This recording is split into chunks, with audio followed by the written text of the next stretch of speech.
سامعین مکرم السلام علیکم ورحمۃ اللہ وبرکاتہ۔ آج کی ایپیسوڈ کے اندر ہم جو چیزیں ڈسکس کریں گے وہ ہیں وہ افعال، وہ چیزیں جن سے نہ روزہ مکروہ ہوتا ہے نہ ہی روزہ ٹوٹتا ہے۔ ان میں سب سے پہلی چیز ہے وہ ہے انجیکشن لگوانا، ٹیکا جسے ہم کہتے ہیں، یا اسی طریقے سے جو خون کی بوتل لگتی ہے یا پانی کی بوتل لگتی ہے کمزوری کی وجہ سے، تو ان تینوں چیزوں کی وجہ سے نہ روزہ مکروہ ہوتا ہے نہ روزہ ٹوٹتا ہے۔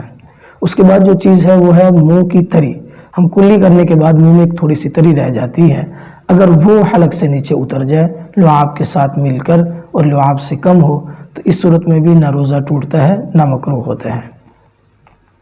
یہ اپنا تھوک منہ میں جمع ہو گیا اور غیر اختیاری طور پر یا ویسے ہی، تو اس کے بعد اس تھوک کو نگل جانا، اس سے بھی روزہ نہ مکروہ ہوتا ہے نہ ٹوٹتا ہے۔ لیکن علماء نے لکھا ہے کہ اس کو کیا کہتے ہیں، خود جمع کر کے نگلنا یہ زیادہ جو ہے نا بہتر نہیں ہے، اس سے روزہ مکروہ ہو جاتا ہے۔ دانتوں سے نکلنے والا خون جبکہ وہ منہ کے لعاب سے کم ہو اور اس کا حلق میں ذائقہ بھی محسوس نہ ہو، یعنی دانت کسی نے نکلوایا اس میں سے خون نکل آیا اور وہ اس قدر اتنی کم مقدار میں تھا کہ نہ تو اس کا کوئی ذائقہ معلوم ہوا حلق کے اندر، نہ ہی وہ جو منہ کے اندر تری ہوتی ہے اس سے زائد تھا، تو اس صورت میں بھی نہ روزہ مکروہ ہوگا نہ ٹوٹے گا۔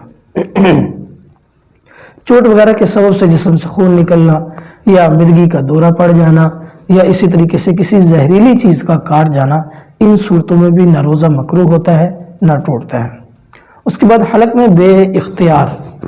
یہ بے اختیار کی شرط آپ ذہن میں رکھیں کہ یعنی عمدن نہیں، جان بوجھ کر نہیں، بے اختیار گزر رہا تھا، حلق میں جو ہے نا دھواں چلا گیا یا گرد و غبار چلا گیا، صفائی ہو رہی تھی کمرے میں گھر میں، اور اسی طریقے سے یا گزر رہا تھا گلے میں کوئی مکھی چلی گئی،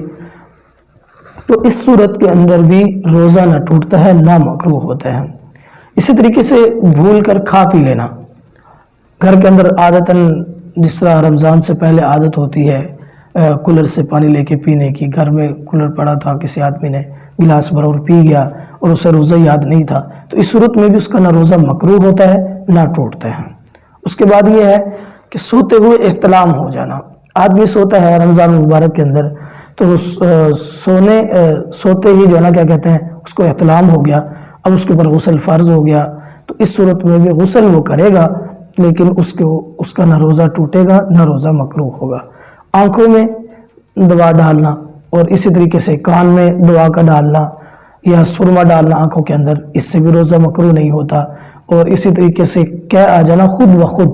عمدن نہیں، اگر آپ کو اختیار بیچ میں ہوگا تو پھر اس کا مسئلہ اور ہے، اگر خود بخود کہہ آ جاتی ہے تو پھر بھی روزہ نہیں ٹوٹتا نہ ہی مکروہ ہوتا ہے۔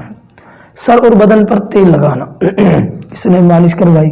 اور سر پر تیل لگوایا یا بدن پر تیل لگوایا تو اس صورت میں بھی روزہ مکروہ نہیں ہوگا۔ عطر یا پھول کی خوشبو کو سونگھنا، اس سے بھی روزہ مکروہ نہیں ہوتا،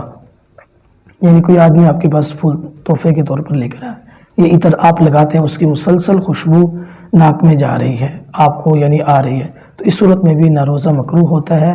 نہ روزہ ٹوٹتا ہے۔ تو یہ وہ صورتیں تھی جو عوام الناس کی طرف سے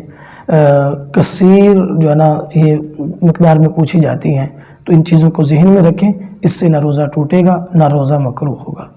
والسلام۔